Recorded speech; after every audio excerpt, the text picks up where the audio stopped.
parole. Monsieur le Président, Monsieur le Ministre de l'Éducation nationale, mes chers collègues, les professeurs et les enseignants ont massivement fait grève jeudi dernier.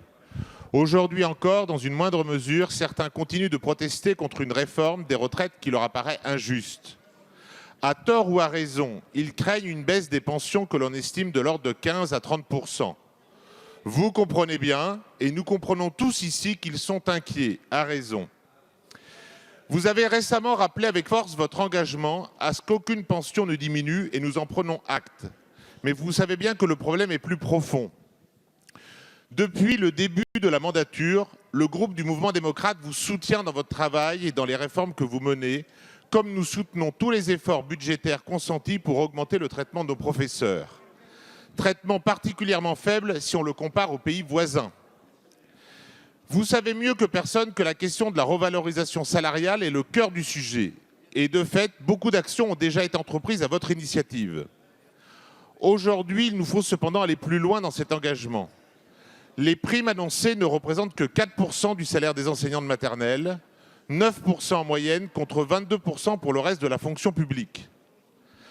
Comment s'étonner alors de la faible attractivité de ce métier qu'il faut exercer dans des conditions de plus en plus difficiles ? C'est parce que nous vous savons mobilisés sur ce sujet grave, parce que nous avons confiance en votre action et parce que, comme nous, vous êtes attachés à notre école républicaine, fondatrice de notre citoyenneté commune, que nous vous demandons, Monsieur le Ministre, de nous dire les intentions du gouvernement pour garantir la retraite des professeurs et revaloriser leur salaire. Je vous remercie. Merci, chers collègues. La parole est à Monsieur Jean-Michel Blanquer, ministre de l'Éducation nationale et de la jeunesse. Merci Monsieur le Président, Mesdames et Messieurs les députés, Monsieur le député Turquois. Votre question porte sur un sujet essentiel évidemment et c'est un sujet en réalité qui doit pouvoir nous unir au cours des prochaines semaines. Puisque tout le monde reconnaît que la rémunération des professeurs en effet est insuffisante en France quand on fait de la comparaison internationale. Et c'est quelque chose que je dis, vous l'avez rappelé depuis 2 ans et demi. Le Président de la République l'a dit très clairement à la fin du mois d'avril dans sa conférence de presse et il a dit très clairement que les revalorisations nécessaires avaient évidemment un rapport avec la réforme des retraites, puisque la réforme des retraites nous oblige à améliorer la rémunération des professeurs. Et donc il y a 2 nouvelles, en réalité, qui sont des bonnes nouvelles, que j'ai pu écrire noir sur blanc, et qui sont des engagements du gouvernement. Et c'est pourquoi je les ai écrites à tous les professeurs de France. Et ces bonnes nouvelles, c'est, premièrement, oui, nous garantissons un niveau de pension qui ne baissera pas à l'occasion de la réforme des retraites, et nous le faisons par un engagement du Premier ministre qui est très important, qui est d'inscrire dans la loi, dans la future loi sur les retraites, quelque chose qui n'a jamais été écrit auparavant et qui est que ces futures pensions seront les mêmes que celles des fonctionnaires de catégorie A comparables. C'est une garantie qui n'a jamais existé auparavant.